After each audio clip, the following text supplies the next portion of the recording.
I'd like to start off by just talking about the materials that I've used that I like to use. As far as the hair goes, if you're lucky enough, you can find some Tilda hair. But if you want different colors and thread that's easy to use, I think, I tend to use the DMC either pearl cotton, which I really like because of the texture, and because it's kind of shiny, it actually slips through the fabric a little bit better. You can use just regular DMC floss that comes in a million different colors.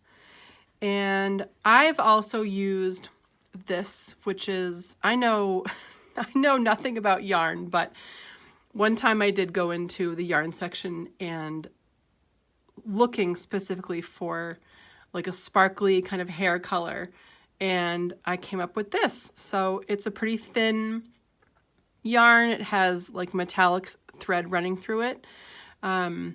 This was actually pretty easy to use and I was happy with it. So I'll definitely use that again. But that's, you know, some skinny yarn. You guys are probably laughing at me, but that's all I know about that. Okay, so what I use to mark where I'm gonna put the hair is this disappearing ink pen. I am very familiar with this pen. This is the pen that I like, air and water soluble ink. I recommend using the pen that you know. So if you have a good disappearing ink pen that you're happy with, please use that. I tend to make my marks, and a lot of times I will like lick my finger just to get the mark off, and this is, you know, a really sensitive pen, so I like it. Because once you sew the hair in, sometimes you have little marks left over and you can just kind of, again, I lick my thumb and just kind of dot where the marks are and they disappear. Another thing to consider are your needles. You are going to be going through the head, different angles, and I really like using a doll needle because it just has plenty of space to kind of hold on to and pull. And sometimes when you're using a thicker thread like the pearl cotton or yarn, it can kind of be difficult to get the thread through. So a nice long doll needle is good. Or I really like these Clover milliner's needles because, again, they are long, they're really sharp, and these have a pretty big hole, so you can get your thicker threads through that. Now, when you are doing, when I am doing a bun, I like to have a structure in the middle of the bun itself, something to kind of wrap the hair around. So I have found that I will take, this is like a 1/2 inch little pom-pom, and this is about 1.25 1.5 inch circle of batting. I will take a little batting circle, put the pom-pom in the middle and kind of wrap the batting around it. And I will just stitch this together so it kind of stays. But what happens is this will be a nice flat surface to kind of attach to the back of the head. And then you have this shape that you can kind of wrap your threads around. So I have made like long braids and wrap the braid around and you kind of sew the braid on, but this just gives a nice shape to the middle of your bun. So there's that. If you don't have a pom-pom, you can use the same batting that you have stuffed your doll with. So I'll take a little, you know, puff of batting and I'll roll it in my hands, get it kind of as tight as you possibly can. That's still probably not as tight as I want it, but, and then you can do the same thing. You can kind of stuff it inside your batting, and I probably took a little bit too much fluff, but you get the idea.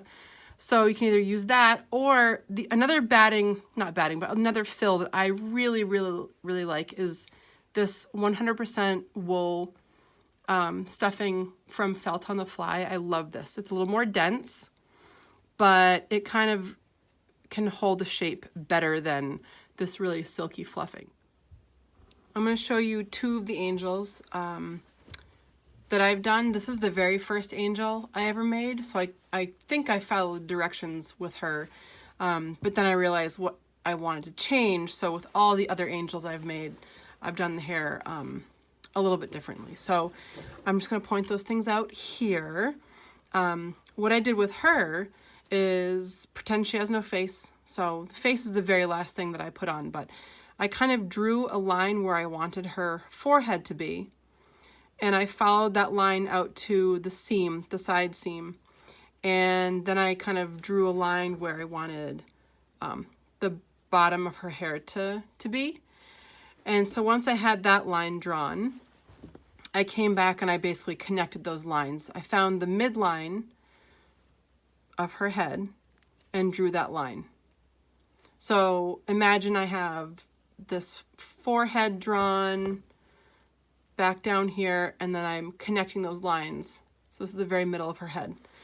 And I kind of knew where I wanted her pom-poms to go, like her little ears. So what I did was I used the Tilda hair for this one, and I basically just sewed from the midline over to the ear. So you can see all of those threads went into her ear. So I went into the ear, out the midline, back around to the ear. So I did all of those just like that. Into the ear, out through the midline, and back into the ear. And same thing with the other side. And so these were 1/2-inch pom-poms that I basically sewed right through.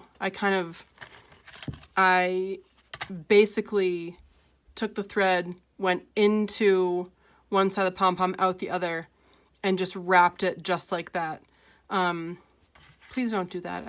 I would not recommend doing that.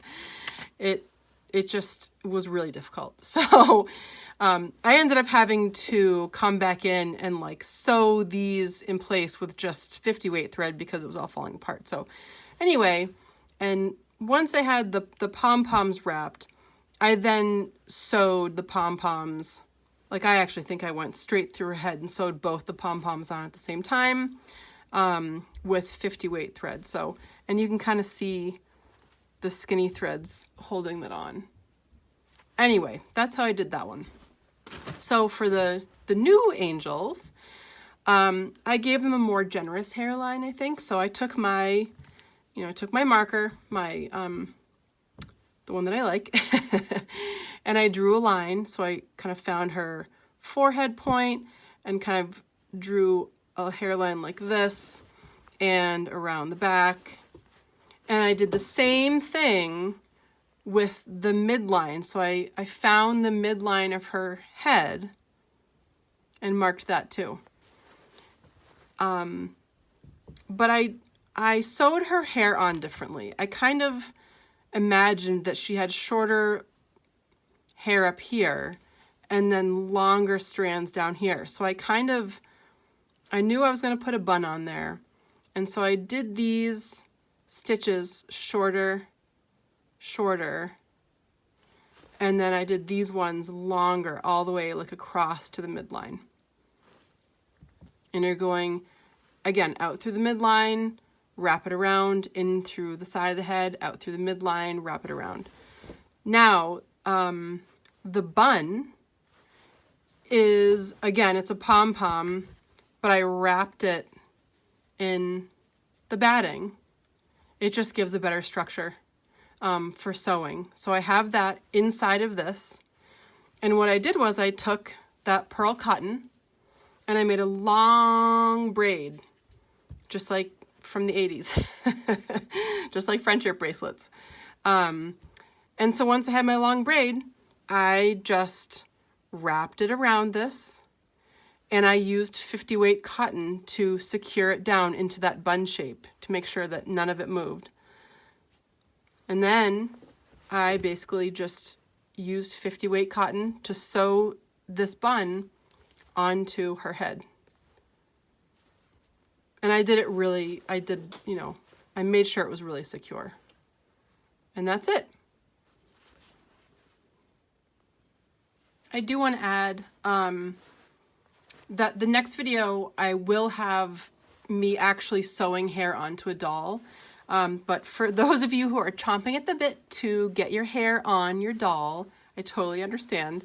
I do want to say that using this yarn, this metallic yarn, I don't have the doll with me because it's my niece's angel, but what I did for her doll was I used this yarn to create these big long braids that kind of went down her angel's back. And the way I did that was I did draw the hairline with, you know, all around and then down the midline. But I also drew another kind of like circle right here. And when I sewed the hair in, all I did was take a long piece of yarn, really long piece of yarn. And the way I measured it was like where the hair was going to go in, and then I took a length like that, which is, I guess, down to her bum, and then I would snip it. And so each time I sewed basically a new thread in, it would give me 2 strands of hair. And so I just filled her head in that way, just, you know, 1 at a time, or I guess 2 at a time. And then at the very end, when her head was all filled in with strands like that, I was able to braid it just like regular hair. And I really liked the way that came out. I think that hair is actually my favorite. Mostly because this yarn's awesome. It has just a great color. It has a great texture. And it's like a little bit curly, but it was really easy to work with. That was a bonus for sure. So I will probably be doing another head like that.